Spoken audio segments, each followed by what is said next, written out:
I'm with Senthil Thondaman, the governor of Sri Lanka's Eastern Province, which is one of the largest provinces in Sri Lanka. He's a very powerful politician, not just in that respect, because he's also the leader of the Ceylon Workers' Congress, which is one of the oldest political parties in Sri Lanka. But I'm here in his office in Trincomalee, which is the capital of the Eastern Province. Mr. Thondaman, welcome to ThePrint, and thank you so much for your time.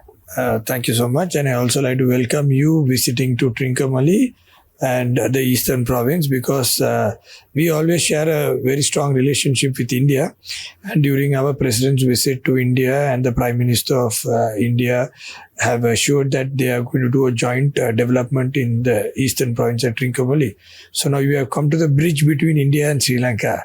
So hope we strengthen the relationship between two countries from Trinco. So you've taken the question out of my mouth, actually, when you said that President Vikramasinghe was in India recently. Now, this work on the Trincomalee harbour, what is this joint development that India and Sri Lanka are planning to do? No, actually, Trincomalee harbour is one of the world's biggest natural harbours. Within the five it comes. And we can park any amount of ships in this.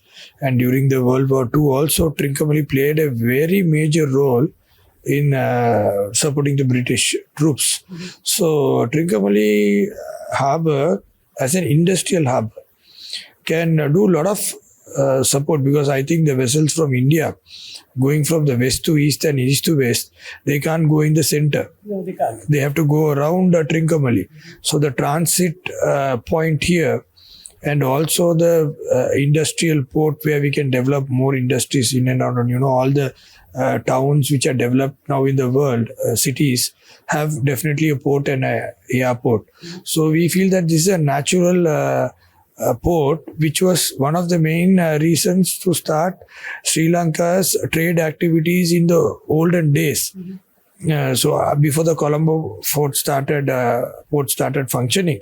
So this has been a very strategic and a vital point of Sri Lanka, which was because of the 30 years we had a war in Sri Lanka. This area was under threat. But now, yes, we are looking on expansion this port in a bigger way.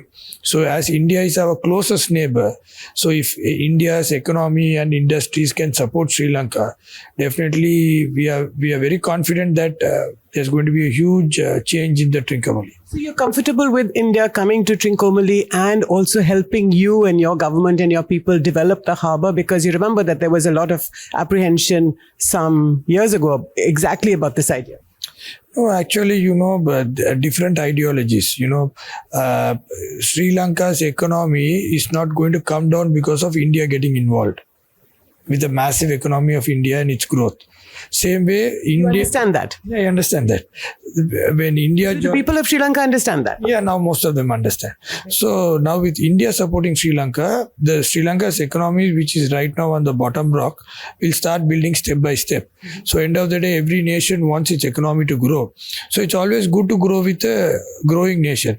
So, and for India, supporting Sri Lanka, India's economy is not going to grow. Mm-hmm. But it's going to be a humanitarian support which India is going to do, and you must welcome the humanitarian supports and reliefs which India does. So I'm in a principle that yes, to develop Sri Lanka, first you need your neighbor's support. Without your neighbor's support, you can't do anything. But the neighbors are not just India; it's also China. China is a neighbor to India, no, not to Sri Lanka. No, so India is only the closest neighbor to Sri Lanka. So I'm just talking about the closest neighbor.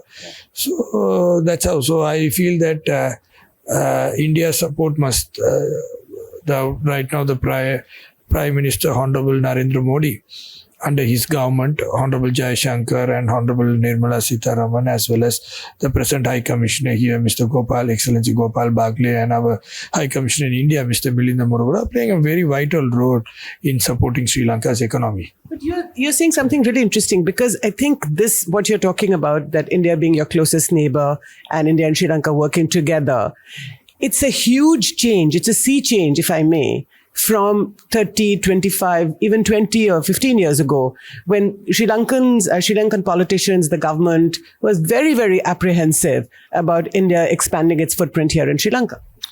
No, India is not starting a union territory or starting a state in Sri Lanka, no. to be worried about. India is economically starting now. We also have Sri Lankan people living as diasporas in throughout most of the countries, like in Canada, Norway, UK, and we even have Sri Lankan origin people being member of parliaments and cabinet ministers in few countries.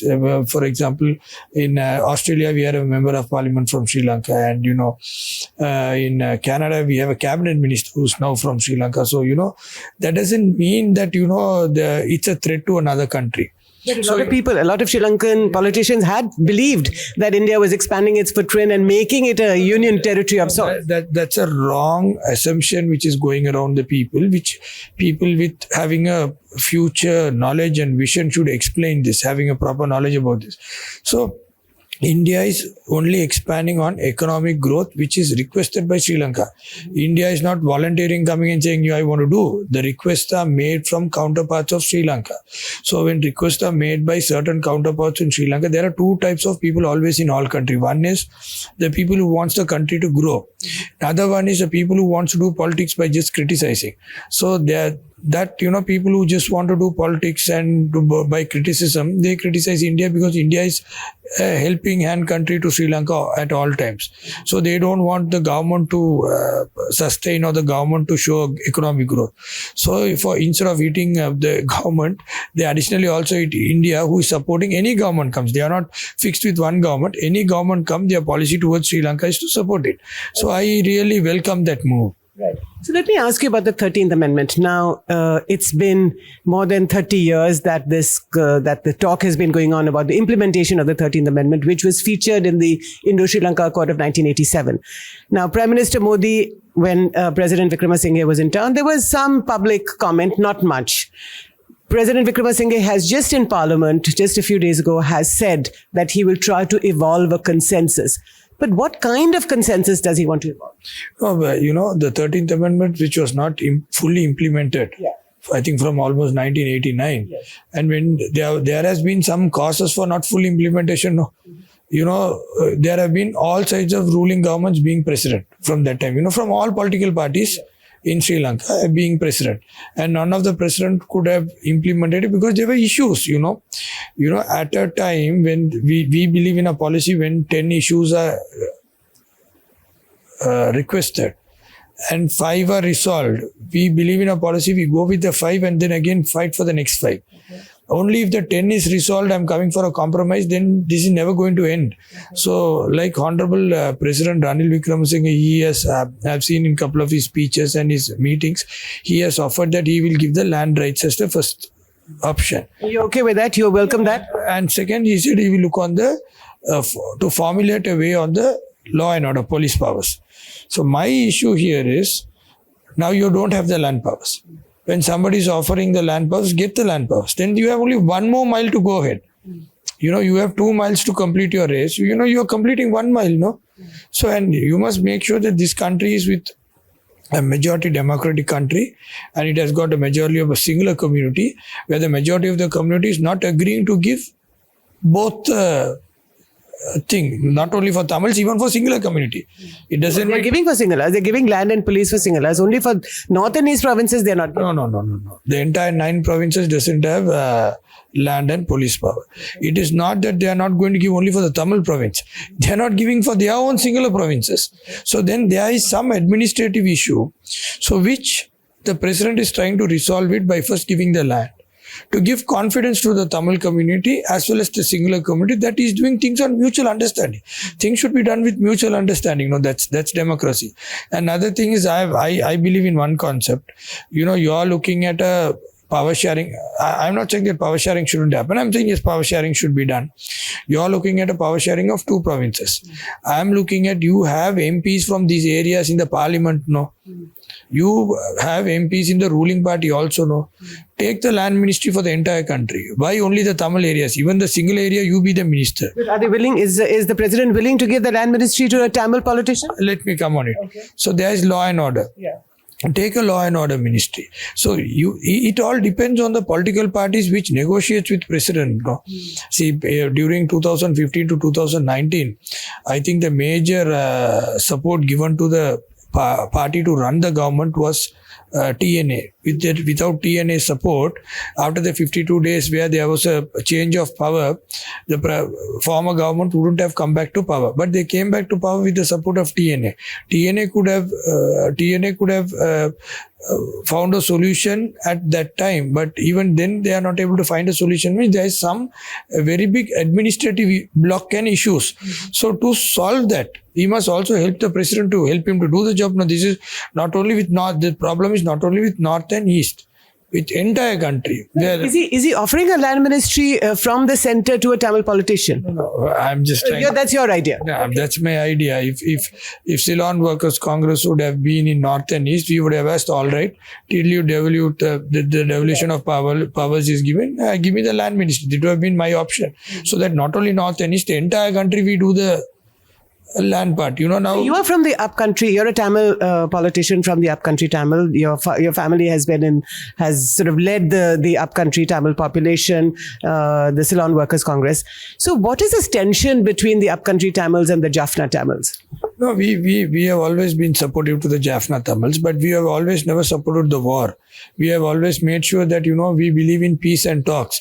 For example, we became stateless people in 1948. Over a night, more than 1 million people became stateless people who we bought by the British rule 200 years back during the colonization. So when we were becoming stateless people, we never fought saying that we fought for 1 million people to get the citizenship, but we never refused when we get for 100,000, 200,000. No, we'll wait for the 1 million. Then till now we would have been stateless people. We started grabbing 1 lakh people, 2 lakh people, 3 lakh people, and we started getting the citizenship. We developed our base from 2 MPs, 4 MPs, 10 MPs, and finally it started from our late leader Senthil Thondaman, and it ended up with our late leader Honorable Armun Thondaman in 2003. Finally there were 3 lakh people without citizenship. We completed the 3 lakh people. So to get that, we had 10 MPs to fight. So, that's how you have to. I believe that in democracy, you can win things. So we support the North and East people at all instances, but we don't support war any day. No, so the big difference in my view would be that you are in favor of compromise with the Sinhala community, but you feel that the Jaffna Tamils or the Tamils of the northern provinces, they are not in favor of compromise. Would you say that? Compromise. I feel that there should be a friendship bonding between both the communities. I don't say that anybody should compromise on anyone. Between Tamil and Sinhala? There should be always a friendship when they are living together. This is an island, no? So you like or not, from north to south, east to west only you have to live. You can't go out of that. So the same way, I'm just trying to say, the same way the Sinhala community also, Tamil community also, everybody has to live within this island. So it's like, 3-4 people living in the same house. So in a country like India, you have multiple religion people, multiple language people living in the same country, and I don't find much issues there compared to Sri Lanka for just 4 religions living, and you have and 2 community living, and a very big problem. But that's a very good point, because in India, the constitution gives federal powers to all states, all provinces, right?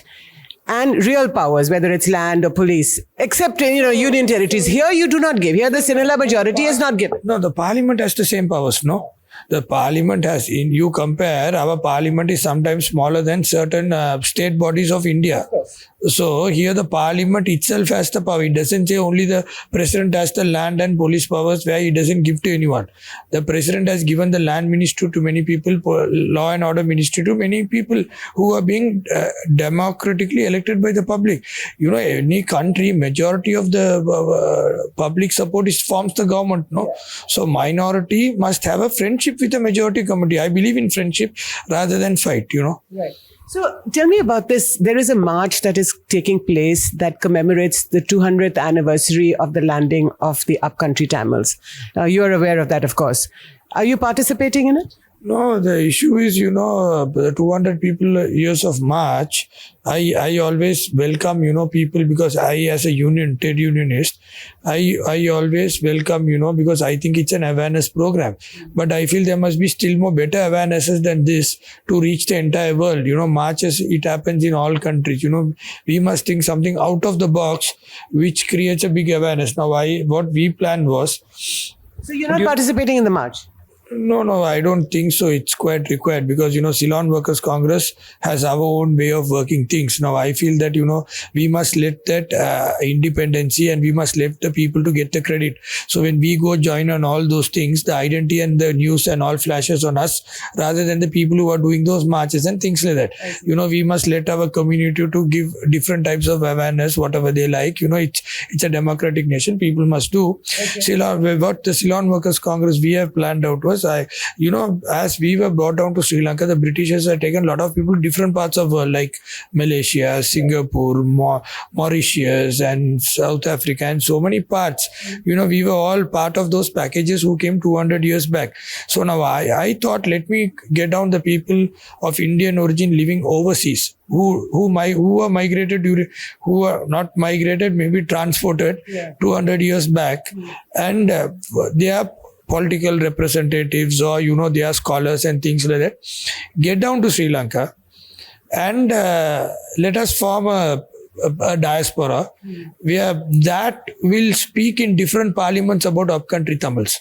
And I feel that might have a better say. So Ceylon Workers Congress planned something, always unique and different. So we were planning on that. And in fact, I have spoken to a couple of politicians, member of parliament, ministers who represent the Indian origin, who are also transported like us during the British colonization to get down them here so that they will also express about how they are living right now, and they will also understand what we are living. So we can all, because we all goes as Indian origin, or we go at that overseas Indian origin, we all go there. So I feel that India being the mother country, and India very fastly growing on the economy side as well as superpower in this Asia, I feel that India can play a major role in developing. Now, right now, the Indian government is supporting us to put up a university in upcountry. Same way they are supporting us with 10,000 houses. We also feel that, the relationship we have to strengthen. It's time that we internationally strengthen the relationship with upcountry, not only with India, but also the Indian origins living overseas. You have absolutely no apprehensions or resentment like you had in the wake of the India-Sri Lanka Accord in 1987. Of course, you must have been a really young man then, but your father and your grandfather, they were very much part of the whole political scene here in Sri Lanka. But do you feel that things have changed and that kind of resentment or concern or apprehension is no longer here today? No, actually, the Sri Lankan government requested India to intervene and resolve the issue, because the Sri Lankan government was much concerned that there's a put an end to this the misunderstanding and the start of the war and things like that. So the Sri Lankan government thought the best person who two parties will listen was India. So Sri Lankan government invited India to intervene into the situation. So Indian government intervened into the situation and they tried their best. But end of the day, when the Indian government can't force either parties to listen what they say, so they gave a best solution for both parties to agree. So which at one time 13 Amendment was not agreed by the Northern and East, and now they are agreeing for it. When there was an opportunity, when they had a better say, if they had agreed, it would have been implemented. When they had the better say, they didn't agree. Now, when they don't have that better say, when they ask for it, the other party doesn't agree. This is a win-win situation on all sides. So my great grandfather always says, politics doesn't be the same way. The tide, it's like a tide. One time it might be high, one time it might be low. You must be smart enough to get the job done when it's favorable for you. So we can't expect 365 days, 24 hours to be favorable. So whenever there has been favorable instances in Sri Lanka, CWC has rightly used it and got all the rights. You imagine a stateless community having a cabinet ministry. You imagine a stateless community having a governorship, a stateless community being foreign ambassadors, being secretaries in ministries, institutions, so being professors, so being scholars, it all, collectors like that. Here you say GS. So it all changed, but as we used the tide on the correct time. So you are a well-known name in Tamil Nadu. I mean, pictures of yours are all over the state. And I'm going to come to your jallikatu activism, which I don't agree with personally, but never mind. But what is your relationship with the current sort of political parties in Tamil Nadu? No, Tamil Nadu, we are always good with now. The present ruling party is DMK. and also the opposition has been ADMK, and central the ruling party is BJP, and also the opposition has been Congress. Our relationship, as India is our neighbor, but Tamil Nadu is the next door. You know, the India, the neighbor, in the neighbor also the next door, the colony is Tamil Nadu.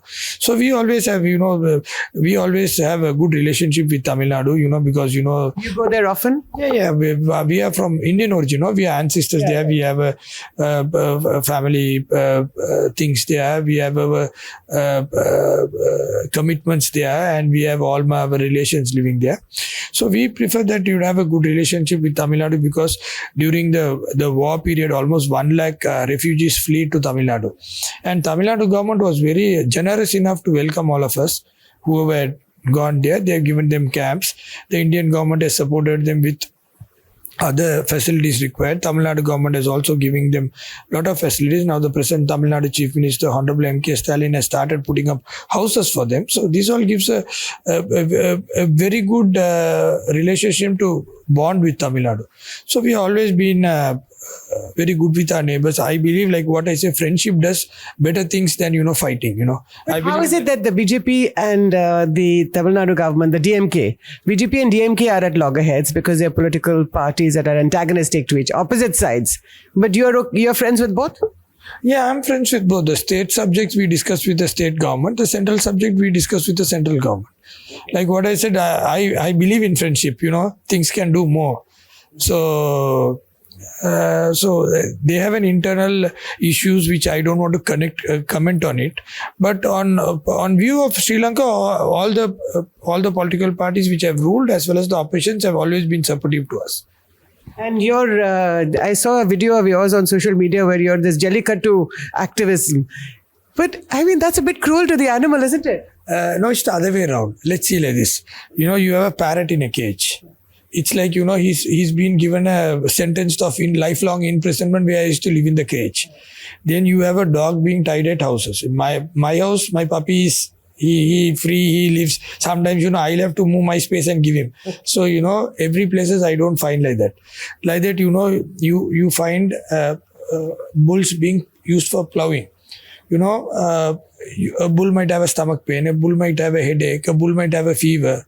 But, he has to plow, he's pulling things and things like that. Elephants are being tied on chain and they're not allowed to freely to be in forest. Like circuses, animals are thing. Right. So for everything, even in zoos, the animals which are born in zoo or the animals which are brought to zoo, it's like they have been given imprisonment for nothing. Yeah. They don't have a friend, they don't have an entertainment. I am a very strong pet lover. Yeah. And I'm very strong supporter of, animal to be treated very friendly, equal to humans. I'm very strong about it. But jallikatu is not a pet lover. Yeah, that's what I'm just coming to say. So, this jallikatu, the bulls are not tamed bulls. Yeah. They are bulls with, lions can never be tamed, no. They have a variety of their genes which is always ferocious. So this bull can be used it can't be used for plowing. It can be grown and sent for, for the slaughtering. That's the only option. Okay. The other option, what you can do with it, we can do with is like, you have dolphins where you show different shows. Like that, the other option, what you do in Tamil Nadu, there is a culture where they pray bulls as God. That is, even in front of Shiva temples, you have Nandi bull as saying that after praying the Nandi only you can go pray Shiva, because they treat them like God, So, the people are very sensitive. So every temple in Shiva temples and all that, they have a Nandi growing a bull. So, saying that, it's God's bull. They have a belief that God, if they go for a function, they see the bull crossing and going, they see, God has gone through, crossed us, we have a good sign. Even if you have a family function, they can't go bring Lord Shiva to home, no. Right. They bring the bull and they give the food and all that. Even they have a wedding, they marry friend of the bull. So, their attachment to bull is very strong. Sometimes people have been kept name as bull. In Tamil, you call it Muthu Kale, means his name is Muthu and bull. Same way, the bull has been kept human names. I see. In a same house, it's being that tradition interchange. So, you have kabaddi, no? 2 villages go and play kabaddi. From here 10 boys, from there 10 boys. It's like that, like cricket, your 2 country teams play. So now this bull from this thing, the entire village take it and goes to the competition. We are in the competition, hardly I think it's a matter of 10 or 15 minutes, hardly. A bull which is being working, not this bull, a bull which is being plowing for 10 hours, a bull which is being pulling tractor, the tire load and things like that. I agree that they are being harassed. I have no doubt. This, they come, they let loose the rope.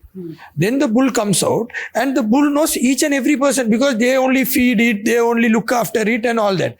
So when they go to tame it, it is like you have a puppy at home, you catch and you hold him here and there and all that. Now you all go to and get a court order in the court saying that, you are harassing the puppy. So, this man is not from England or from America where he's coming in to catch the bull. He is brought and brought up with the bull from morning and all that. So that time, they catch the bull, then the bull pushes him out. So that's a friendship game which is... These activists are being unnecessarily, they're worried about. It's a culturally connected. Actually, you will not believe, in 2006, the count came down of these jallikatu bulls. I was also much worried why this count is going down. But after these activists, it's become 3 times more. When you go tell somebody, don't do this, when I tell you don't look there, then you intend to look there, no? Like that, we must thank the activists for making it more, multiplying the breeding, So now every house wants to have a bull, thinking that this is my right, how can you stop me? In Sri Lanka? No, in Tamil Nadu. You have here in Sri Lanka also? No, not much. Here, it was bought during Chola's period, but, during Pongal time, here and there they do it, but that's not much thing like Tamil Nadu. So then, what I feel is, you have to have now these bulls, when they attend that function, they win that function and all that, then they think, the bull is very strong and, it's a friendly game. Yes, you have accidents happening in these bullfights. I totally agree. Yeah. Now, for example, you have a bus. Okay, the driver sometimes, sometimes go waxed on the no parking or drives over speed and makes an accident. That doesn't mean you have to stop all the buses on the road, no. Yeah.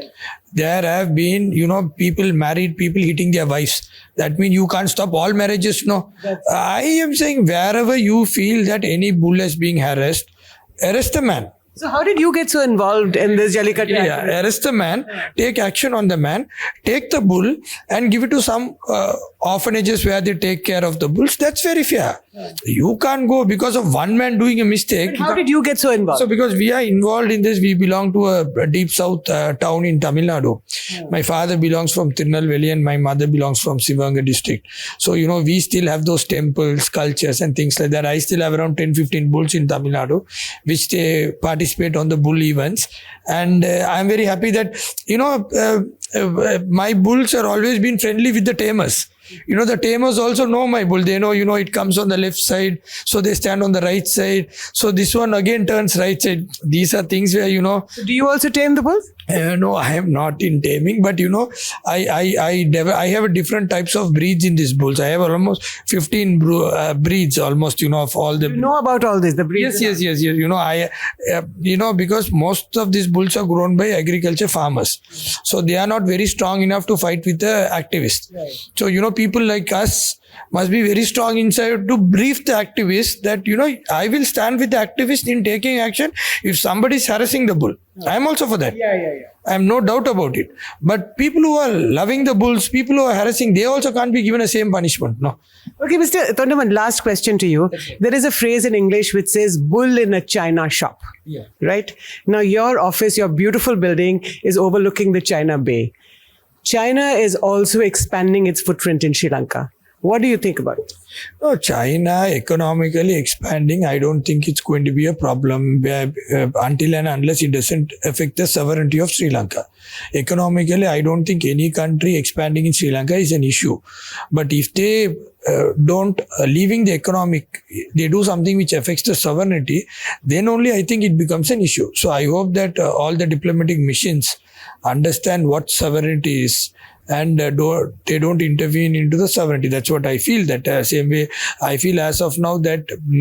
But the previous president, Mahinda Rajapaksa and Gotabaya Rajapaksa, they were very much part of the whole China Belt and Road. Do you think that this is going to now come down a bit?